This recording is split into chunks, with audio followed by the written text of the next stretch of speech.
اعوذ باللہ من الشیطان الرجیم بسم اللہ الرحمن الرحیم صلی اللہ علی نبی الامی الکریم وعلی آلہ و اصحابہ وسلم۔ لاکھوں کروڑوں درود پاک خاتم النبیین حضرت محمد مصطفیٰ صلی اللہ علیہ وآلہ وسلم پہ۔ گنبد خضرا کے چاہنے والوں کو وقاص احمد کی طرف سے السلام علیکم۔ دعائے مغنی از حضرت اویس کرنی رضی اللہ تعالیٰ عنہ۔ یہ دعا حصول غنا اور خیر و برکت کے لیے بہت ہی مجرب ہے۔ بے شمار صوفیاء کرام کے معمول میں یہ دعا شامل رہی ہے۔ اس دعا کے فوائد و خواص بے پناہ ہیں، کیونکہ اسے پڑھنے سے ہر جائز کام میں کامیابی حاصل ہوتی ہے، دنیا اور آخرت سنور جاتی ہے، پڑھنے والے پہ اللہ تعالیٰ کی رحمت کے دروازے کھل جاتے ہیں، دنیا میں عزت ملتی ہے، رزق میں اضافہ ہوتا ہے، ایمان میں استقامت پیدا ہوتی ہے، دشمن کی دشمنی سے نجات ملتی ہے، مشکلات آسان ہو جاتی ہیں، گویا کہ اسے پڑھنے والا دنیا کے ہر کام سے غنی ہوتا چلا جاتا ہے۔ اس لیے جو شخص اسے بعد از نماز فجر 11 مرتبہ پڑھنے کا روزانہ معمول بنا لے گا تو انشاءاللہ اسے دین و دنیا میں بھلائیاں حاصل ہوں گی۔ جب کوئی مشکل درپیش ہو اور ہر طرف سے پریشانی اور خطرات نے گھیر رکھا ہو تو ایسی صورت میں اس دعا کو 11 مرتبہ روزانہ نماز فجر کے فرضوں اور سنتوں کے درمیان 40 یوم تک پڑھے۔ اگر ایسا نہ کر سکے تو صبح کی نماز ادا کرنے کے بعد پڑھے۔ اول اور آخر درود شریف میں 11 مرتبہ پڑھے۔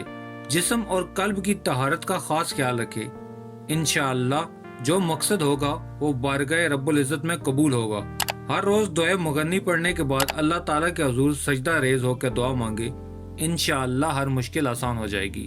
رفع حاجت کے لیے اس دعا کو پڑھنے کا ایک طریقہ یہ بھی ہے کہ 3 دن متواتر روزے رکھے اور عشاء کی نماز کے بعد اس دعا کو 41 مرتبہ پڑھے۔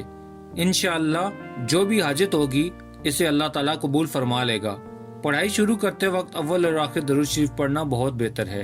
اس کی زکوٰۃ ادا کرنے کا طریقہ یہ ہے کہ چاند کی پہلی جمعرات کو نماز فجر سے پہلے غسل کرے اور لباس پاکیزہ پہنے اور اس پر عطر لگائے، پھر صاف ستھری جگہ پہ اس دعا کو مع تسمیہ 7 مرتبہ پڑھے اور اول اور آخر 11 مرتبہ درود شریف بھی پڑھے۔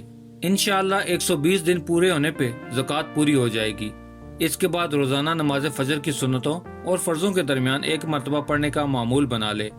اگر ایسا نہ کر سکے تو بعد از نماز فجر 1 مرتبہ پڑھ لیا کرے۔ ایام زکوٰۃ میں گائے کا گوشت، مچھلی، انڈا، لہسن، پیاز، خام، ہینگ وغیرہ استعمال نہ کرے۔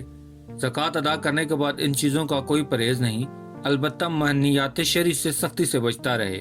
اگر کسی شخص کے رزق میں تنگی آ جائے تو اسے چاہیے کہ دعائے مغنی کو روزانہ 7 مرتبہ پڑھنے کا معمول بنا لے اور اللہ تعالیٰ سے اضافہ رزق کی دعا کرے۔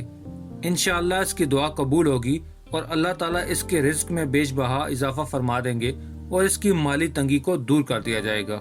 جو شخص اسے روزانہ 1 مرتبہ پڑھنے کا معمول بنا لے گا، اللہ تعالیٰ اس کی قبر میں منکر نکیر کے سوالاتوں کے وقت پناہ دے گا اور وہ ان کے سوالوں کے جواب آسمانی دے دے گا۔ اس پہ منکر نکیر کی حیبت کا اثر نہیں ہوگا، اس کی قبر کی تنہائی اور وحشت کو دور کر دیا جائے گا، بلکہ قبر کی تاریکی کو روشنی میں تبدیل کر دیا جائے گا اور قبر کو مثل جنت بنا دیا جائے گا۔ پیارے دوستو، امید کرتا ہوں آپ کو میری ویڈیو پسند آئی ہوگی تو اسے لائک کر دیں اور میرے چینل کو سبسکرائب کر کے بیل کے بٹن کو دبانا ہرگز مت بھولیں تاکہ آپ کو نئی آنے والی ویڈیوز کا نوٹیفیکیشن مل سکے۔ ملتے ہیں ایک نئی ویڈیو کے ساتھ، تب تک کے لیے اپنا خیال رکھیے گا۔ اللہ رب العزت آپ کو آسانیاں دے اور آسانیاں بانٹنے کی توفیق بھی۔ اللہ حافظ۔